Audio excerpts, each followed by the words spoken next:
Let's mic history को जानो। भारत में इतिहास के पन्नों को पलटे तो एक नाम आपको बार बार चुभेगा, बख्तियार खिलजी। बख्तियार खिलजी वो नाम है जिसे सुनकर आपके दिमाग में नालंदा यूनिवर्सिटी की चलती हुई लाइब्रेरी, तबाह होती उदानपुरी यूनिवर्सिटी, विक्रमशिला विहार के ध्वंस की तस्वीरें अपने आप बनने लगेगी। इस तुर्की हमलावर ने भारत के कल्चर और इसके एंशिएंट नॉलेज को बर्बाद करने में बहुत बड़ा रोल निभाया था। इतिहास गवाह है कि बख्तियार खिलजी के हाथों हुआ विध्वंस किसी तबाही से कम नहीं था। बख्तियार सिर्फ एक आक्रमणकारी नहीं था, बल्कि भारत की बेहद अमीर सभ्यता पर हमला करने वाला बेहद निर्दयी चेहरा था। एक ऐसा इंसान जिसने किताबों को दुश्मन समझा और भिक्षुओं को तलवार की नोक पर खत्म कर दिया। लेकिन आज हम कहानी उसके फतेह की नहीं, उसकी मौत की सुनेंगे, जो खुद में किसी सजा से कम नहीं थी। नालंदा, विक्रमशिला और उदानपुरी जैसी यूनिवर्सिटीज के साथ बख्तियार ने बिहार और बंगाल में भी बड़े पैमाने पर तबाही मचाई थी। लेकिन जैसा करोगे वैसा भरोगे वाली कहावत बख्तियार खिलजी पर भी लागू हुई। अपनी क्रूरता से खौफ पैदा करने वाले बख्तियार का अंत कुछ ऐसा ही हुआ। आज की इस कहानी में हम जानेंगे कि कैसे न सिर्फ बख्तियार की सेना खत्म हो गई, बल्कि खुद उसकी भी मौत तड़पते हुए हुई, वो भी अपनों के ही हाथों धोखा खाकर और घुट घुट कर। जिसने हजारों निर्दोष लोगों को मौत के घाट उतारा, वो खुद बेहद दर्दनाक मौत मरा। तो वीडियो को एंड तक जरूर देखिएगा, क्योंकि अपना इतिहास नहीं जानोगे तो खुद को कैसे पहचानोगे। अगर आप स्विगी से ऑर्डर करते हो और पैसे बचाना चाहते हैं तो आप एक्सिस बैंक के माई जोन क्रेडिट कार्ड को अप्लाई कर सकते हैं। ये credit card life time free और इसके साथ कई सारे ऑफर्स भी हैं। लिंक डिस्क्रिप्शन में है, चेकआउट करना मत भूलिएगा। 12वीं सदी का अंत भारत के लिए उथल पुथल भरा था। एक ओर मोहम्मद गौरी ने उत्तर भारत पर अपना कब्जा जमा लिया था, तो दूसरी ओर उसके सेनापति और गुलाम कमांडर बख्तियार खिलजी ने ईस्ट की तरफ बढ़ते हुए तबाही का एक नया चैप्टर लिखना शुरू कर दिया था। जहां गौरी और कुतुबुद्दीन ऐबक ने दिल्ली और अजमेर जैसे इलाकों पर फतेह हासिल की, वहीं बख्तियार की निगाहें बंगाल और बिहार जैसे समृद्ध इलाकों पर थी। लेकिन बख्तियार तलवार के साथ साथ धोखे का भी उस्ताद था। उसकी फितरत थी क्रूरता और उसका तरीका था अचानक से हमला करके सब कुछ तहस नहस कर देना। बख्तियार खिलजी ने अपने रास्ते में आने वाली किसी भी रोक टोक को नहीं छोड़ा। कुछ लोग मानते हैं कि बख्तियार खिलजी भारत की बौद्ध आबादी को इस्लामिक आबादी में बदलना चाहता था। हालांकि कई इतिहासकार इस बात से इनकार करते हैं। लोगों को यह बात इसलिए भी लग सकती है क्योंकि बख्तियार ने बड़ी क्रूरता से बौद्ध मठों को और विश्वविद्यालयों को आग के हवाले कर दिया था।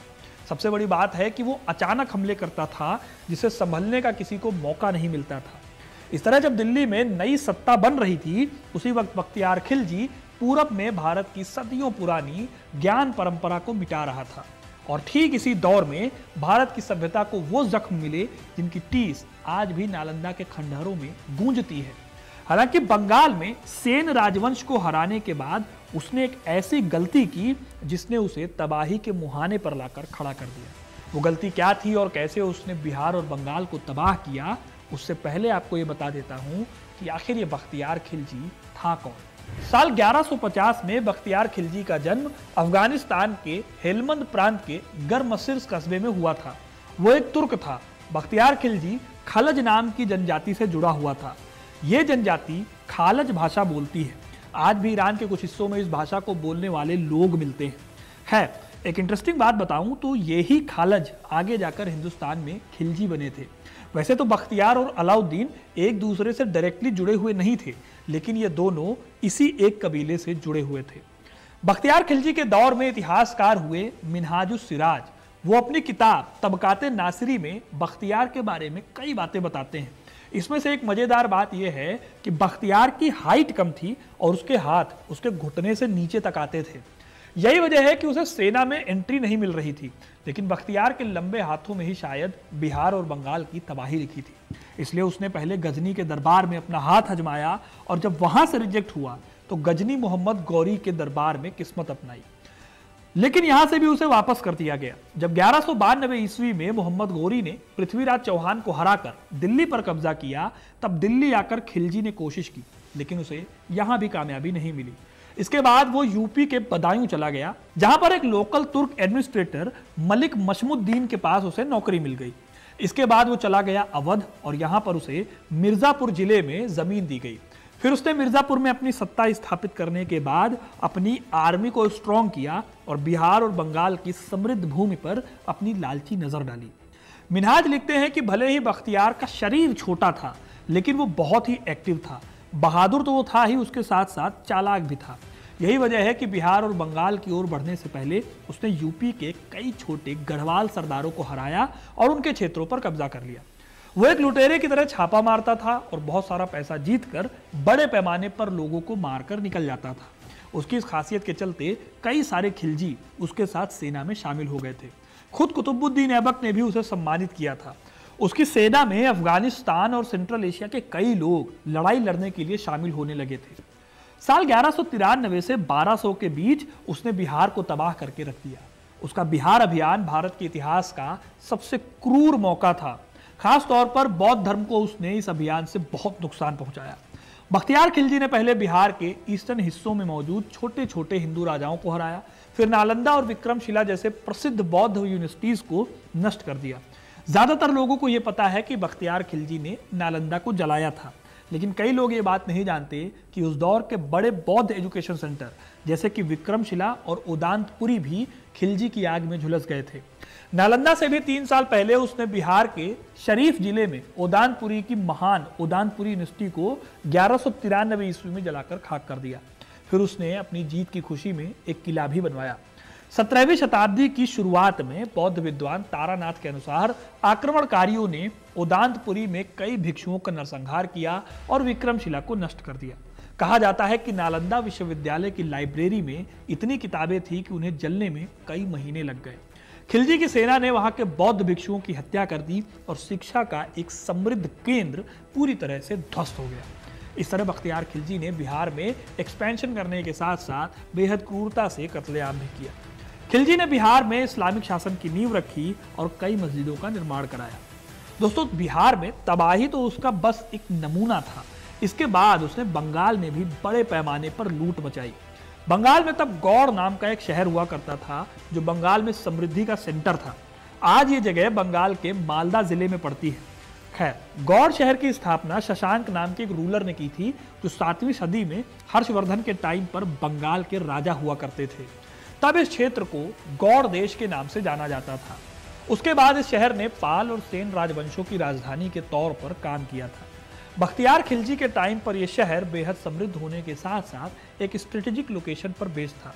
तब बंगाल की राजधानी होती थी नादिया और इसके शासक थे 80 साल के लक्ष्मण सेन।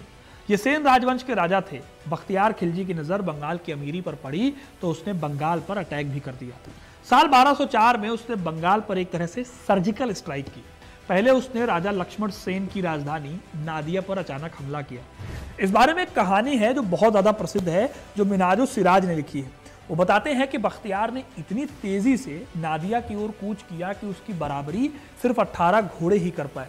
नादिया में लोगों को यह देखकर लगा कि कुछ घोड़े के व्यापारी हैं जो अपने घोड़ों की नुमाइश कर रहे हैं, लेकिन जब उन्होंने शहर में घुसकर तलवारें निकाल दी तो अफरा तफरी मच गई। अब कुछ लोग इस कहानी को बढ़ा चढ़ाकर बताते हैं कि खिलजी ने सिर्फ 18 लोगों की मदद से बंगाल को जीत लिया था, लेकिन दोस्तों ये सच नहीं है। असल में उसके पीछे उसकी सेना थी जिसने बाद में आकर मोर्चा संभाल लिया था। बख्तियार के बारे में मिन्हाजुस्सिराज बताते हैं कि बख्तियार ने जब उस क्षेत्र पर कब्जा कर लिया तो उसने नादिया शहर को उजाड़ कर रख दिया और जो जगह आज के टाइम पर लखनौती है उसने सरकार का वहां पर हेडक्वार्टर बनाया। उसने क्षेत्र के अलग अलग हिस्सों को अपने अधीन कर लिया और हर जगह खुतबा पढ़ने और पैसे बनाने की प्रथा शुरू कर दी। उसके और उसके अमीरों के जो सराहनीय प्रयास हैं उससे उन इलाकों में मस्जिदें, कॉलेज और मठ बनाए गए। लेकिन बंगाल पर कब्जा करने के बाद उसने अपना अगला मिशन शुरू करने का फैसला किया जो उसके विनाश का कारण बन गया। उसने सोचा कि बिहार और बंगाल के बाद अब तिब्बत को भी जीत लिया जाए। तिब्बत को जीतने के पीछे उसका मकसद था कि जैसे पश्चिम में मोहम्मद गौरी ने दिल्ली और अजमेर को जीता है, वैसे ही वो पूरब के बड़े बड़े राज्यों को जीतकर अपना नाम ऊंचा कर लेगा। अब दोस्तों, आज जैसा आपको तिब्बत दिखता है तब तिब्बत वैसा नहीं था। तब तिब्बत बहुत अमीर हुआ करता था। ये अपने ट्रेड रूट, घोड़ों के ट्रेड और अपने खनिज संपदाओं के लिए विख्यात था। इन्हीं संसाधनों पर खिलजी की नज़र भी थी। तिब्बत को अगर वो जीत लेता तो उसे बेतहाशा दौलत मिलती जो उसकी सेना को और भी ज़्यादा ताकतवर बनाती। इसके अलावा तिब्बत पर कब्जे का मतलब था कि वो चीन से लेकर सेंट्रल एशिया तक के सिल्क रूट के एक हिस्से को कंट्रोल करके पैसा कमाता। इसीलिए उसने साल 1206 में लगभग 10,000 घुड़सवारों की एक बड़ी सेना जमाई और तिब्बत की ओर बढ़ गया। उसे लगा था कि जिस तरह से उसने बंगाल और बिहार में अचानक हमला करके लूटपाट मचाई थी, वैसे ही वो तिब्बत को भी जीत लेगा। लेकिन उसे पता नहीं था कि तिब्बत में उसके साथ क्या होने वाला है। तिब्बत को जीतने के लिए एक गाइड की तरह उसकी मदद कर रहा था हिमालय की पहाड़ियों का एक लोकल सरदार। इस सरदार का नाम था अली मेच, जो इस्लाम अपना चुका था। तिब्बत की ओर जाते वक्त बख्तियार ने असम के राजा पृथु को भी इनवाइट किया, लेकिन उन्होंने ऐसा करने से मना कर दिया। फिर बंगाल और सिक्किम के रास्ते होते हुए बख्तियार ने 15 दिनों तक मार्च किया और तिब्बत की चुम्बा घाटी में पहुंच गया। हैरानी की बात यह थी कि अभी तक उसको तिब्बत में किसी भी तरह की लड़ाई नहीं करनी पड़ी थी और वो तिब्बत के बहुत अंदर तक आ गया था। खिलजी को लगा कि अब तिब्बत दूर नहीं, लेकिन जल्दी ही उसकी सारी खुशी नासूर हो गई।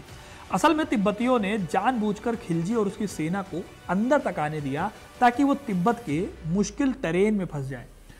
उबड़ खाबड़ पहाड़ियों और सर्दी से भरे इलाकों में उनके पास मरने के सिवा और कोई चारा ना बचे। इसके बाद दोस्तों, हिमालय के ऊबड़ खाबड़ पहाड़ी दर्रे के बीच उसकी सेना फंस गई। तिब्बतियों ने खिलजी की सेना पर अटैक करने शुरू कर दिए। मैदान में लड़ने वाली उसकी सेना को पहाड़ों पर लड़ने का कोई अनुभव नहीं आता, इसीलिए उसकी सेना ढेर होने लगी। आखिरकार खिलजी ने पीछे हटने का फैसला किया, लेकिन भागने के रास्ते पर तिब्बतियों ने पीछे हटती सेना पर लगातार गुरिल्ला टैक्टिक से अपने हमले जारी रखे। खिलजी के सैनिक इस लड़ाई में इतनी बुरी तरह से फंसे कि हार तो बहुत छोटा सा शब्द है, उन्हें जिंदा रहने के लिए अपने ही घोड़ों को मार कर खाना पड़ा। बड़ी मुश्किल से वो तिब्बत से बाहर निकले और जब वो बंगाल के मैदान की ओर पहुंचे तो उनके सामने एक और दुश्मन खड़ा था, जो हर हाल में खिलजी को हराने के लिए खड़ा था। जिस कामरूप यानी असम के राजा पृथु को खिलजी ने तिब्बत पर हमले का ऑफर दिया था, उसी सेना ने खिलजी पर घात लगाकर हमला किया। ऐसा इसलिए क्योंकि खिलजी को लगा था कि तिब्बत में होने वाले नुकसान की भरपाई असम पर हमले से की जा सकती थी। जब उसकी सेना कामरूप पहुंची तो किले पर चढ़ाई से पहले खिलजी ने आसपास के गांवों पर हमला करने का आदेश दिया। इसके विरोध में कामरूप के राजा पृथु ने अपनी सेना और बोडो, कोच और दूसरी कई ऐसी ट्राइबल ग्रुप्स के साथ मिलकर खिलजी की सेना को पीछे हटने पर मजबूर कर दिया। हालत ऐसी हो गई कि खिलजी के साथ साथ बचे हुए तुर्की सैनिकों के पास नदी पार करके दूसरी तरफ पहुंचने के अलावा कोई रास्ता नहीं बचा था। फिर जब मजबूरी में सेना को ब्रह्मपुत्र और तीस्ता नदी को पार करना पड़ा तो कामरूप की सेना ने तीर बरसाकर उन पर हमला कर दिया। इस तरह से खिलजी की बहुत बड़ी सेना नदी में डूबकर मारी गई। ऐसा कहा जाता है कि तिब्बत में 10,000 सैनिकों वाली सेना में से केवल 100 लोग ही वापस लौटे थे। तिब्बत और असम में हार ने बख्तियार खिलजी को सदमे में डाल दिया। उसे कभी लगा नहीं था कि वो इस तरह से बर्बादी की कगार पर पहुंच जाएगा। इसी दौरान उसके अपने ही एक कमांडर ने उसके साथ धोखा कर दिया। अगस्त 1206 में जब बख्तियार खिलजी आराम कर रहा था, तब अली मर्दन खलजी नाम के इस कमांडर ने उसे चाकू घोंप कर मार डाला। इस तरह खूंखार बख्तियार खिलजी की मौत हो गई। तो दोस्तों, ये थी कहानी बख्तियार खिलजी के हमलों की और उसके अंत की। नालंदा, विक्रमशिला और उदानपुरी जैसे एजुकेशन सेंटर्स को बर्बाद करने वाले खिलजी का अंत भी धोखे और नाकामी के बीच ही हुआ। अब आपको ये कहानी सुनकर कैसा लगा, कमेंट करके ज़रूर बताइएगा। वीडियो को लाइक और शेयर करना ना भूलें और ऐसी इंटरेस्टिंग कहानियों के लिए, इतिहास से जुड़े रहने के लिए हिस्ट्री कनेक्ट को सब्सक्राइब ज़रूर करें। धन्यवाद।